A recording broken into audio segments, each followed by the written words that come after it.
Welcome back to the channel, everybody. It's me, Stateside, and we're going to go ahead. We're going to get right into this video. We've got the three dark horses of the Premier League this season, starting off with Crystal Palace. Then we're going to talk about Brighton. Then we're going to finish things off with West Ham. We've had a very impressive window just to give you a little glimpse of what we're going to talk about with them today. But without further ado, let's get right into it with Crystal Palace. Crystal Palace, one of the things that I really like about Palace's setup is their strength in having Oliver Glasner as their manager. I think that he is a fantastic manager. I think that the fact they could keep Eberechi Eze is huge, so unbelievably important to them in how they succeed this season.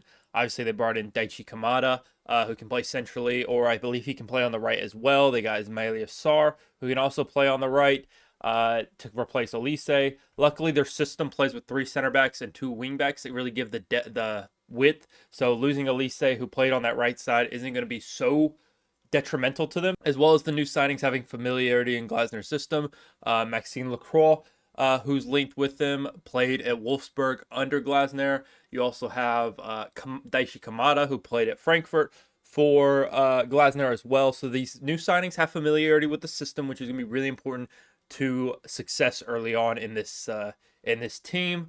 The system, again, like I said, they already have width from other areas. So if Daichi Kamada is playing on the right, he's not really going to need to provide the width because that's going to be provided by the right wing back, who I believe is Munoz here at the start of this season. And then you obviously have your left wing back in Tyreek Mitchell. Two more defensive wing backs, if you will. They're known for their defensive capabilities in that side, but they do provide the width to the team as well in getting the ball into a Daichi Kamada, Eberechi Eze, a Mateta, players who are going to score and create for Crystal Palace this season, as well as Adam Wharton, who really has come around for them at the second half of the season, coming in January, integrating into the squad immediately from the championship. Unbelievable signing Adam Wharton was by Crystal Palace. I think he'll be going for 60, 65, 70 million here in a few years, once maybe even by the end of this season.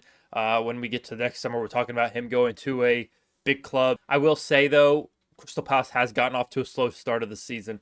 2-1 loss to Brentford, 2-0 loss to West Ham. It's not looking great here at the start of the season. They did score, obviously, against Brentford, got shut out against West Ham. However, they do definitely need, is Mark Yehi fully focused? Joachim Anderson leaving to Fulham is a little worrying. He was obviously a great passer of the ball for them. Chris Richards being more important to the squad as a center back. Lacroix still needs to be, I don't think he's officially signed as of yet. So they're kind of got, an extra center back spot that's not really filled right now since they play with a three center back system under Glasner. This slow start, I think, will turn around for Crystal Palace. I do see them finishing very high up the table. Obviously, I can't remember exactly where I put them on my Premier League predictions, but I did put them kind of in that mid-table spot. They could easily go and challenge for Europe with the squad they have and the manager that they have. I think that they could definitely be a contender, a dark horse for a European place when we're looking at things at the end of the season. Up next, we've got Brighton, and Brighton, their attack is just unbelievable. Minta they brought in. They've got Simon Adingra on the bench. They got Matoma back from injury. Evan Ferguson, João Pedro. Unbelievable attack. Kojier Dewberry probably isn't even going to get minutes this season because they have just so much depth on the wings and in attack at Brighton. It's a very, very strong side. Evan Ferguson can't even get a sniff of the team at this point just because they're so strong in attack. Depth everywhere at the moment. Probably the weakest spot is more in their kind of defensive midfield, that double pivot they have. I think Gilmore's leaving, it looks like, so somebody's going to have to work in there. I think Viper's going to play. James Milner is going to play. And obviously the departure of Pascal Gross hurts them as well in that midfield. And obviously he filled in at right back as well. The German did. The Brighton system, it just works though. And, youth, you can look at how young their squad and their manager is and see that as a weakness. You can also see it as a positive for Brighton, their strength that their youth and their system brings. I mean, they have apparently been looking at this manager for a while now, and it's been paying off. You see five goals scored, 3-0 win against Everton, 2-1 win against Manchester United at the death, with Danny Welbeck getting the winning goal in the final moments of that match. I think that Brighton have a very strong chance of finishing in not just a European spot, but a Europa League or even challenging for Champions League, depending on how some of the other teams at the top of the table look this season. I will say that the Brighton system, I mean, you look at the managers that have come and gone from Brighton. Grant Potter moving up into Chelsea. Obviously, that did not work out. Even the players, I do think, I've mentioned Simon Adingra, wanting him at Arsenal. I think he would be fantastic on the left or right for Arsenal, or even up top. He plays across the front three. I think he'd be strong in any of those positions for the Gunners. But just tells you how strong their depth is, that he can come on for a Minta, he can come on for a Matoma, and you don't notice a difference in that side. As well as just the rest of their team. Julio Enciso struggling to get minutes now. He was another one who, like Evan Ferguson, who was just very, very strong in that team. We're seeing with the departure of Pascal Gross, it looks like we're going to see more of Tyreek Lamptey once again. Obviously, he kind of phased out of the squad and might be phasing back in. Valentin Barco, who has just gone on loan, another one, very strong player. It just shows how good their depth is. As Stupinian looks to be recovering from his injury and is going to get a lot of minutes this season. Ferdi Kadioglu of Fenerbahce, extremely versatile player.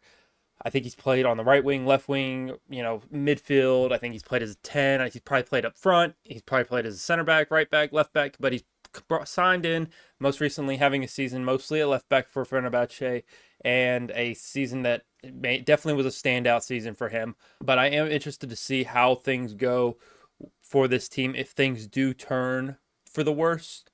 Like, is this team able to bounce back? Is the manager able to bounce back? Is he able to get things turning in the right direction if things start going wrong? And within the side, it seems like there's a lot of respect for the manager despite his age. A lot of your older players aren't egotistical at Brighton. You've got Danny Welbeck, you've got James Milner, players who are leaders in there and aren't going to think that they're too good to listen to this young manager. And I think that's extremely important for this side moving forward. As well as their goalkeeper situation, they have a style where you can play out of the back. A goalkeeper that can play with their feet, I think, again, will be important for Brighton moving forward. And they're not afraid to move players in and out of the lineup, which we've seen.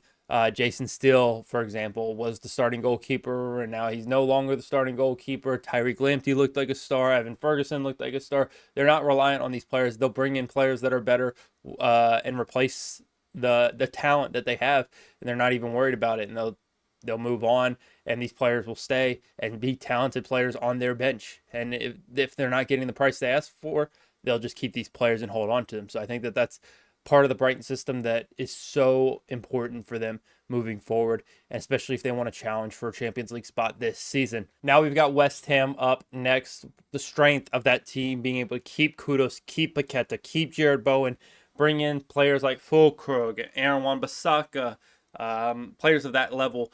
Being able to come into that squad, I think, has been extremely helpful for them. However, I will say the weakness of them is 3 key weaknesses. Style of play is not much different from David Moyes. Their goalkeeper is not a strong position. We saw an error against Aston Villa on the corner. He probably should have been doing better there when Onana scored in the 2nd minute. And then the last thing are expectations too high for Lopetegui. Obviously, we've seen players brought in. We've seen players kept. That probably could have been sold on for a good fee. Taking a look at this West Ham squad, we got Nicholas Fulkrug's has come in. Edson Alvarez has stayed. Somerville, Guido Rodriguez, Luis Guilherme has been signed. Todibo's been signed. Wan-Bissaka's been signed. Max Kilman's been brought in, and they have been able to keep a clean sheet against Crystal Palace, a very strong attacking side. 2-1 loss to Aston Villa isn't much to hold back against. It's not the worst situation. But I do think a lot of their attacking goals will be coming from the wide areas. I don't think Nicholas Fulkrug will be as good of a signing as people think.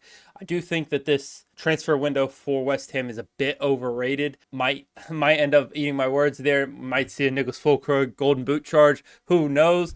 But I just don't think that this team is strong enough with the signings to really push on for a European spot. Obviously, we saw David Moyes do it, but David Moyes is not Julian Lopetegui. I think he's a step down from David Moyes. I think David Moyes' understanding of the Premier League, how to handle things, is proven. I don't think Lopetegui's understanding of that is the same, and I'm concerned for West Ham. I'm concerned for Lopetegui. I could see him being one of the first managers to be sacked. I don't think he will be sacked. First, I will talk about who I think is going to be the first manager sacked in a future video. I'm not quite sure what day I have that scheduled for. It might be this upcoming Tuesday for the breakdown. If you enjoyed this video and want to see more like it, where we analyze teams, players, matches, tactics, managers, whatever it may be. Be sure to hit that subscribe button so you never miss another one. And I'll see you guys in the next one. Peace.